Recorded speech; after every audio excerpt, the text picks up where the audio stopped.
to teachings. Our usual way is to show up and learn something new, some new information that we can use for future, conversations or a test or, practical application of the knowledge that we've gained.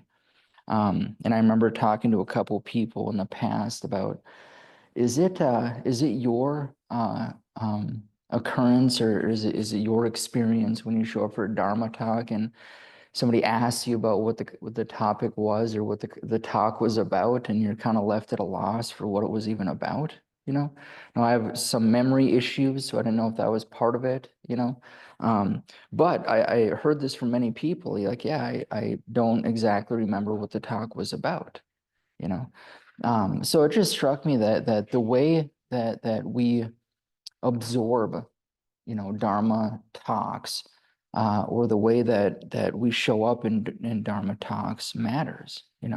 The way that we listen to the teachings matters, and it's a practice. It's actually a practice to listen to these teachings. So today I wanted to explore the practice of hearing Dharma, and not just the words of the teachings, but this is actually the sound of reality itself, which couldn't be anything but, and it always is. And so Dogen's Genjo koan provides insight about how to listen, although it may not seem that way at first glance, which is to study the Buddha way is to study the self. To study the self is to forget the self. To forget the self is to be verified by all things. To be verified by all things is to let the body and mind of the self and body and mind of others drop off.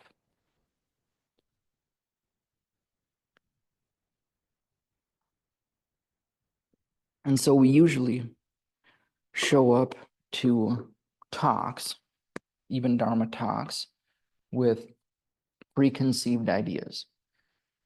Now, I don't know, probably not all of you, but some of you might have, noticed that I'm the one giving the talk today. I hate to do this to myself, but I'll use myself as an example. But maybe you have some opinions about me, some preconceived ideas about who I am and what I'm about and how I present teachings, and that's going to influence, how you hear, how you can listen to what's being said.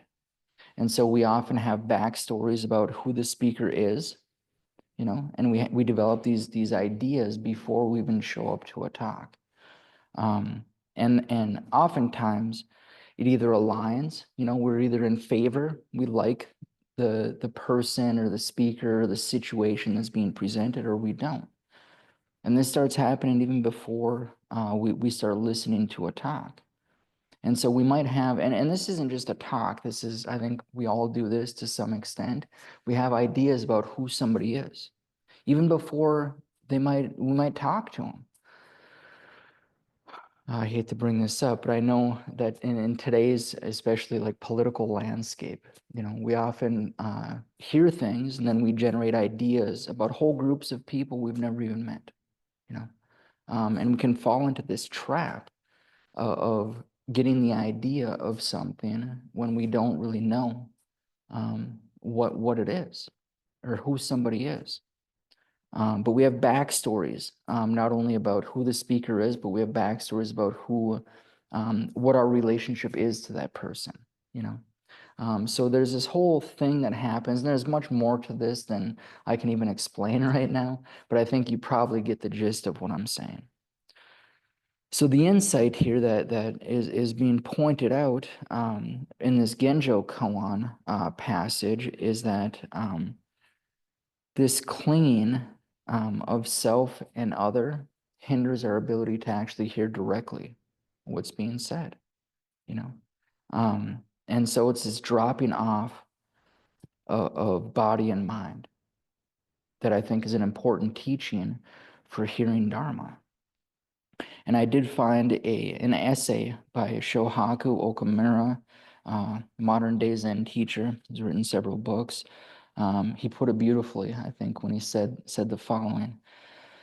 The time of dropping off body and mind of the self and others is when we hear the voice or sound as it is, without our fictitious interpretation and self-centered judgment.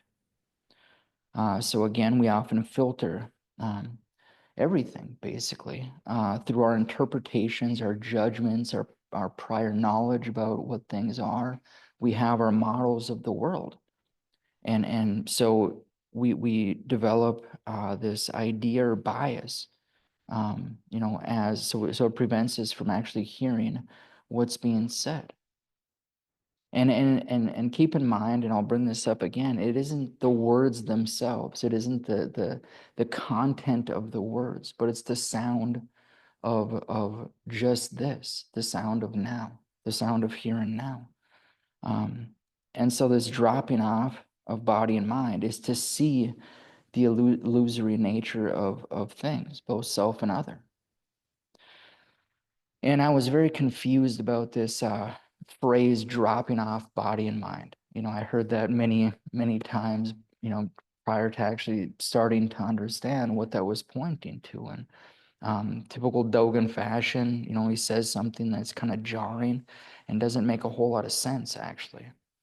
But over time, it's like I've developed a fondness of this dropping off, because it isn't that we negate, it isn't that we actively dismiss, our delusion or our ideas. It's not that we push away, it's that we can see that and it drops away. We don't have to do anything other than just notice, to just watch our mind. And the dropping off of body and mind is nothing other than just this, without our interpretations and judgments. And so hearing sound as it is to see the functioning of consciousness. It's to see how we develop ideas and notions about, or ideas and interpretations, and how we interpret, it's to see that. It is to see what happens. And it's not that, again, we actively push these things away, because we can't stop the functioning of consciousness. That's not what we're setting out to do here, is push this away. We just notice.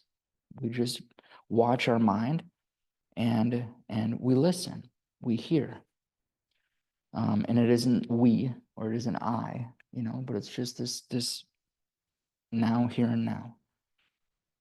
So studying, as we hear sound, we filter, we interpret, we judge. And so as soon as a sound happens, there's this discrimination.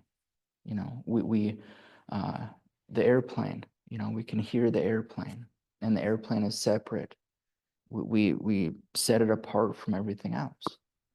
And so it isn't that we necessarily this doesn't have to be like a negative thing or a positive thing. It's just the mere separating the sound from everything else. And typically, I noticed this a while back, that when the question of who are you, what am I, gets brought up, especially in the context of other people, living in a social, being in a social situation, being in recovery. This is very evident to me. I've always had this sense that I was off, I'm not normal or something like that. And so it's like redeveloping this sense of self in a relative sense. When I was new in recovery, I thought a lot about this. Well, who am I? What do I even like? What don't I like? And it was this question about, what do I do? Especially in our society, one of the first things people ask is, what do you do? Meaning, how do you earn your living, or what is it you do with your time? And so we have the sense of self is closely associated, and this gets more into like friendships and who we like and who we don't like. But that's what it is. What do we like and what don't we like? For example, I like hip hop music. I brought this up before. So when I'm talking to somebody and starting to develop a friendship, that's inevitably one of the things that I bring up, not because I'm testing somebody else, but just because I like hip hop music. And if somebody else does, that's something we can share in common. So our likes and dislikes often becomes closely associated with who we are and our identity, our sense of self. I like other music as well. And by the way, over time, the older that I get, the less I like hip hop music, which is unfortunate because it's like I really liked that for a long time. But studying yourself means letting the you go. You know, this isn't studying yourself in the common sense of that term or that phrase. But when we study the self, we forget the self. You know, and so it's not getting the idea or being able to explain who we are. But when we look closely, we can see that any story we can conjure up about who we are is off the mark. It's not going to ultimately hold up, you know. And that's body, mind, likes, dislikes. All of this is fleeting. Nothing is permanent in there to actually pin down as a substantial self. So the filter, these judgments, this discrimination, again, it doesn't necessarily go away. Or I'm not advocating or saying that we should push these things away. It's just that we're not deceived. We're not taken in by them. So moving on.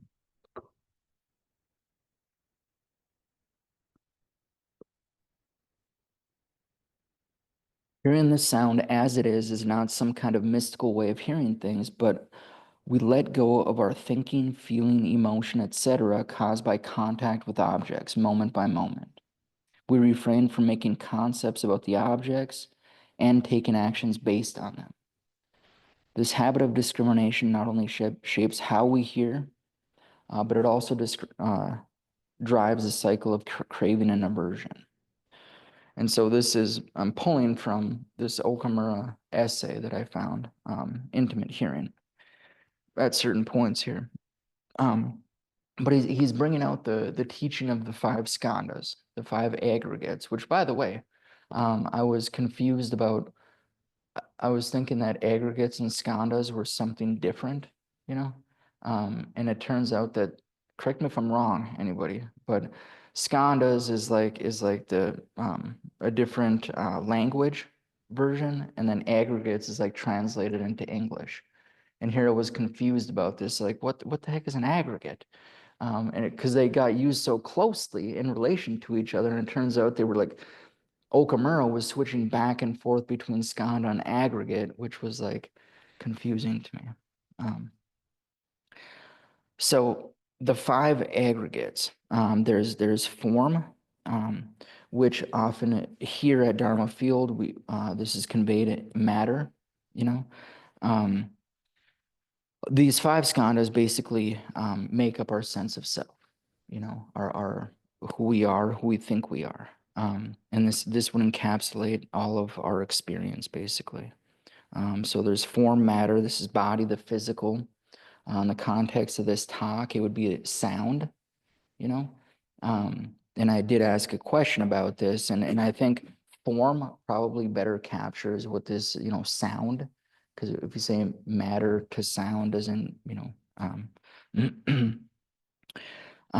but so there's form, matter, then there's sensation, the immediate feeling tone that arises from contact. And so in this case, it would be with the sound. So there's going to be a positive, negative, and neutral. So positive is wanting this to continue. Negative is wanting this to discontinue. And then neutral is you can't really distinguish between the two. And then there's conception. This is cognition, discrimination, thought, or intellection. In this case, distinguishing the sound or the voice from some other sound, like the airplane. So hearing me talk is going to be different than the airplane you can hear in the sky or the sounds outside.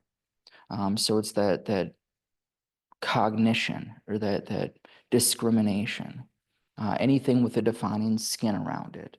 So my voice is going to be different than Steve's voice, so there's going to be a difference, and we know that difference. It seems to automatically come up for us. And then from there, there's going to be inclination. And this is often translated as mental formations, but this is leanings of mind. So there's going to be craving, or there's going to be aversion. This is generally of three kinds. There's going to be general, which is leaning or non-leaning. Wholesome, which is ostensibly non-leaning or a leaning of 0. And wholesome or unwholesome, which is going to be leaning. And so that's our leaning of mind, is how we say it here. And in the context of hearing Dharma, it's either what they're saying is interesting, and helpful maybe, or I don't like their attitude. I don't like the way that this is being presented. And this is going to be shaped by our memories, our biases, our habits of mind.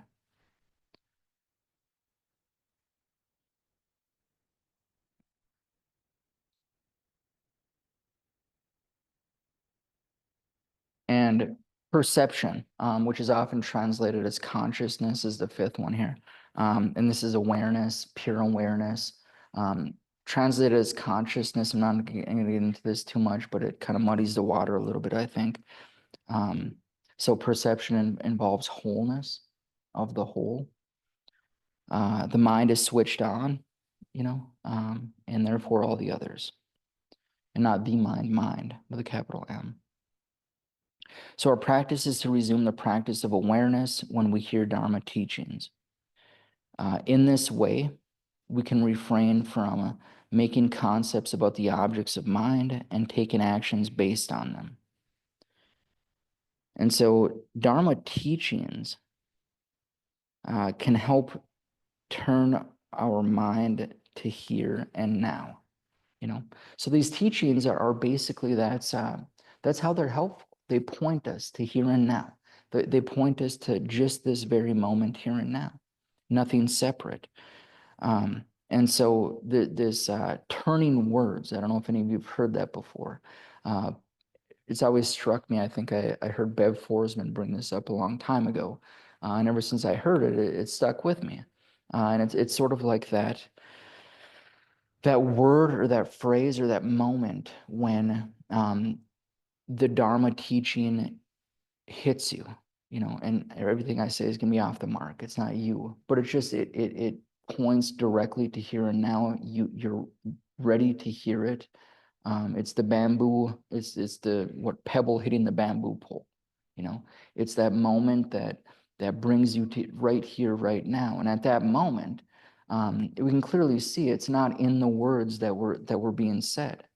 It's just something about this moment, and we can see what these teachings are pointing to, but it's not going to come in the form of words. It's not going to be that all of a sudden everything makes sense. You can pass the test. It's going to be just right here, right now. I know I've experienced many moments throughout the years of hearing our teachers' Dharma teachings. And when it's effective and when I'm ready to hear it and when I can show up and just hear the teachings without all this baggage, it comes back to right here and right now. All right. I forget what I just read. Hearing the sound as it is the time we are released from clinging to our own 5 aggregates that is body and mind. Colors and shapes are seen as they are. Sound or voice is heard as it is. So it's just listening without discrimination, just hearing, just listening without the extra baggage, like I just said. When we are not released from clinging to the 5 aggregates, contact with objects of our sense organs causes sensation, which is pleasant, unpleasant, or neutral. And clinging to the aggregates or the skandhas, this is delusion. So when we're clinging, when we're interpreting, we're caught in delusion. And ironically, Our usual way is to show up to something like this, like a Dharma talk, to get something. It's like maybe we come to Zen because we want to feel better, which isn't wrong. None of this is wrong. Discriminations, all that, that's not bad. And I should say that up front. I'm not poo-pooing that at all, but our practice is just to notice that, you know. But our usual way is to show up to try to get something, to feel better, to feel a pleasant sensation. And so right from the very beginning, before we even step in the door, it's loaded. We're expecting something. And hopefully at some point this can drop away. And we can just show up and hear the teachings and what's being pointed out. So when you listen to someone, you should give up all your preconceived ideas and your subjective opinions. You should just listen to him or her, just observe what his or her way is. And this is listening without being caught by discrimination, without judgment. I wanted to pay a tribute to Norm right now. And so Norm, Steve, I hope I don't get this wrong. Correct me if I do. But a while back, it was 10 years, I don't know how long it was ago now. But I heard Steve kind of talking about the different ways teachers teach. Some teachers are very good with intellectual, or something along those lines with the words of the teachings and stuff like that. And it was said that Norm sort of teaches with his body. Am I wrong about that? Okay. Well, anyways, yeah. So what was meant by that basically is observe Norm. I've had the great privilege and honor of practicing with Norm for quite a while now. And he is, there's nothing I can say that's going to hit the mark. It is very touching, to practice with Norm. So somebody like that, it's just being able to see and practice, is very moving, and it's encouraging. Some of these teachers have a way about them that is very encouraging and encourages us to do our best. We show up and we do our best in this practice, and so it's showing up without judgments, without discrimination. And the reason I brought up Norm is Norm embodies that. Norm embodies non-discrimination. If you've ever had a conversation with him, I don't know how to explain it, but he's just very Buddha. I don't know what else to say. And it's so consistent. It's like you can get to know somebody over time, and this is every time, just incredible. So he very much embodies what I was trying to point out there. So we put very little emphasis on right and wrong or good and bad. We just see things as they are with him or her and accept them, So we listen without our judgment or our usual frameworks of good and bad or right and wrong. And we don't just accept every word as ultimate truth, because that's maybe how this might be interpreted. Like we're just supposed to listen and accept what they're saying is the truth, is the ultimate truth. And that's not what's being pointed out here. We observe what their way is, and we just accept, without judgment. Recognizing that if somebody's up here, I'm not talking about me, broad, this is more broad. Teachers are doing their best, to help us.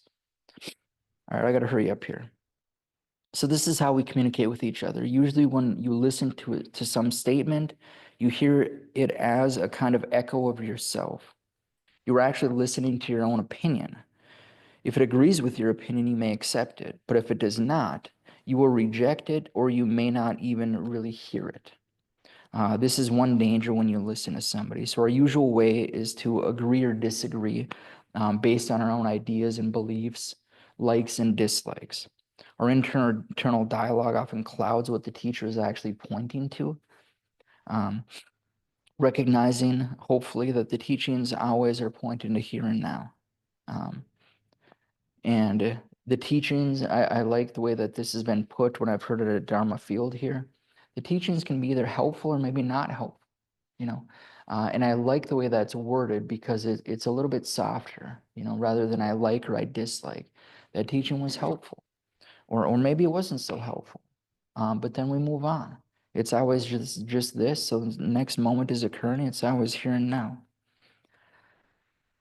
The other danger is to be caught by the statement. If you do not understand your master's statement in its true sense, you will easily be caught by something which is involved in your subjective opinion or by some particular way the statement is expressed. You will take that he says, you will take what he says only as a statement without understanding the spirit behind the words. This kind of danger is always there. I hope I didn't read that twice. If I did, I'm sorry. All right, so I'm at the end here.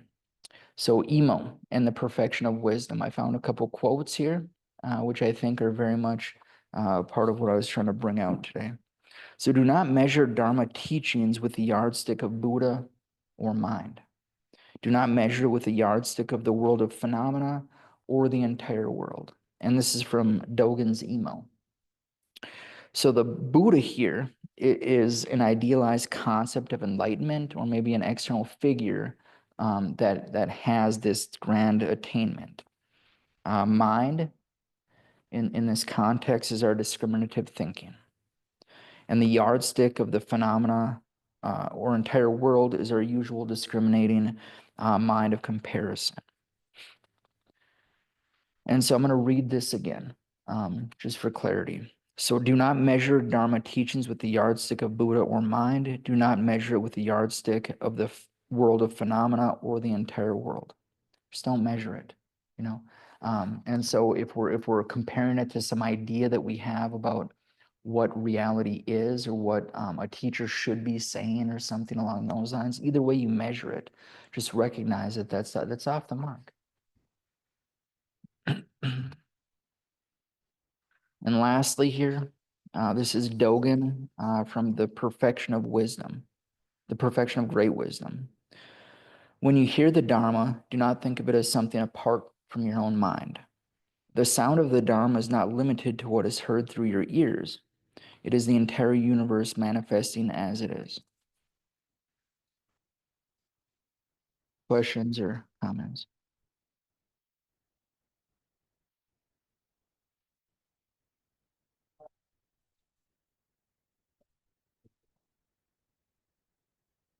Yeah, heard everything you said. This is for the people on Zoom. So that Oh, this one. so I will remember it tomorrow.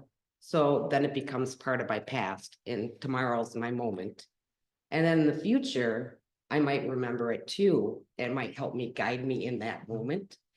So do you think that living in the moment can be linked to both your past and your future? Yeah. There isn't anywhere but here and now. Okay. Past and future are ideas. You know, we can never actually experience the past or the future except for right now. You know, and I just want to say that it's okay to remember things that people said in Dharma talks. You know, so I was hoping that one of the impressions I gave was not to forget everything. Although, who was it? Suzuki said, when my talking is over, your listening is over. You know, there's no need to remember what I said. Although it can be helpful, you know, to recall past teachings and mull that stuff over. So this is not, it's not bad, you know, to do that. Does that address your question? Pretty much. Okay, maybe there was something in there I missed. Yeah. Thank you. My name is John.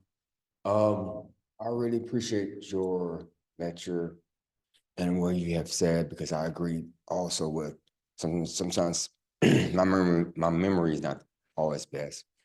I might not remember it right now, but later on down the lines, it does come back to me. Mhm.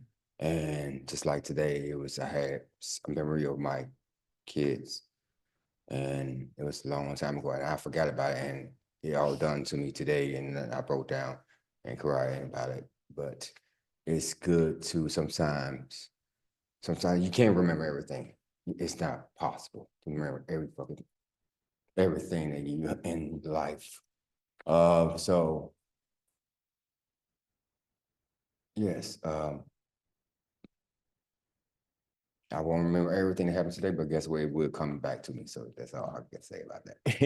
Yeah. But I enjoy this meditation center and what you have done, and Steve and everybody else. I enjoy everything, everyone that's around me. I embrace everything, life, nature, everything. So I'm grateful and thankful. Thank you. Thank you. Yeah, thank you. Rick. And again, no need to remember, you know, no need to. And I forget this quote, but it's like, this is like walking in the mist, you know. We just sort of, what is the right word for this? It soaks into our skin, you know, it soaks into our pores. And I really appreciate when I hear that, because that's what these teachings are like. You know, it's not something to remember. It's not something to, you know, write down and mull this over, although that's not bad. You know, it's not bad to do that. But over time, we can really start to understand what these teachings are pointing to.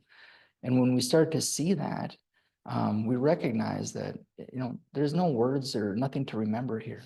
You know, it's always just coming back to here and now, you know, and the moment with your kids, you know, and it allows us to actually be there in those moments that we try to capture on video. You know what I mean?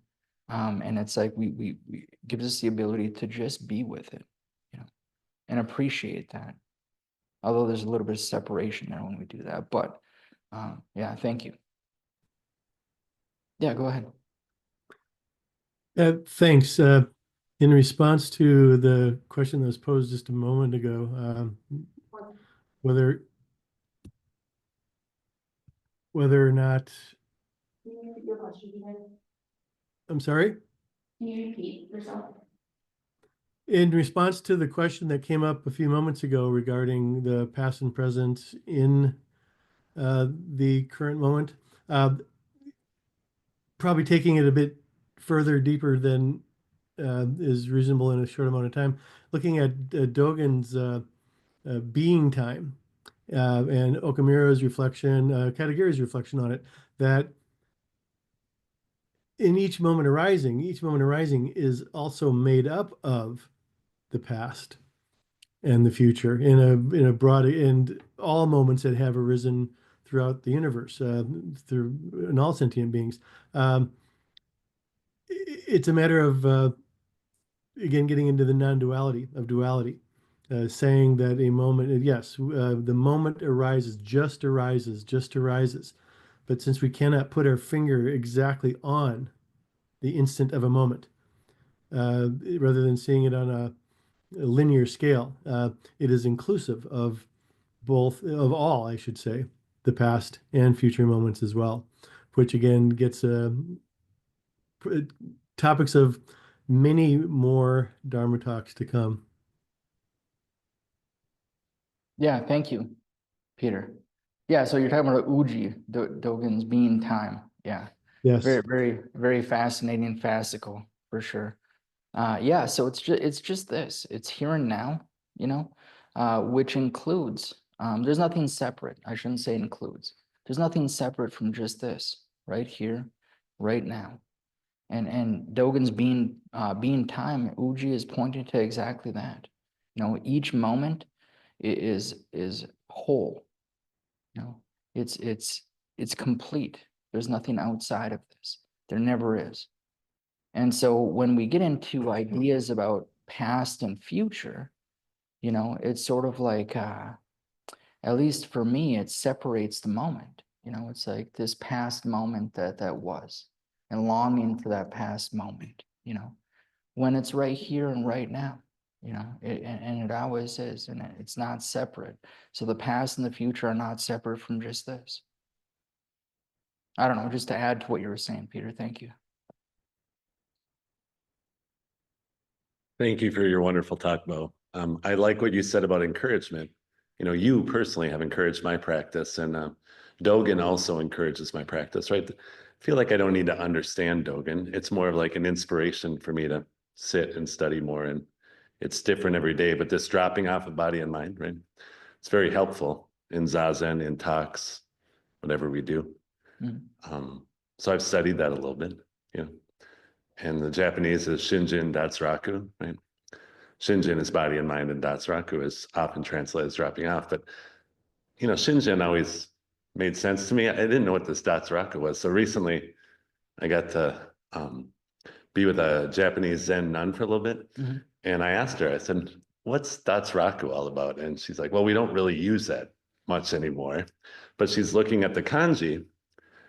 She said, Raku is kind of like, and she pointed at the ground. And then Datsu, she's like this. And I don't really know what that means, but that visual representation of that kind of shook off whatever concept I had of Datsuraku. Mhm. And a year from now, you know, I don't want to cling to that too much, but that was encouragement. And that's all it is, you know. Like, we don't need to get more ideas when we study Dogen or Norm or you or anyone else. But it is encouraging, you know. Yeah. I think that's a very helpful thing. So I'm really glad you brought up encouragement. I think that's a helpful perspective whenever we look at any of this stuff. So thank you. Yeah, thank you, man. You've also encouraged my practice. You know, it's mutual. Yeah, I think that there's something in what you just said that really resonates, in that that's what it's been with these teachings. You know, it's like from the beginning, but they've been elusive. There's like it's sort of like I've always said in the past, like it tickles my mind.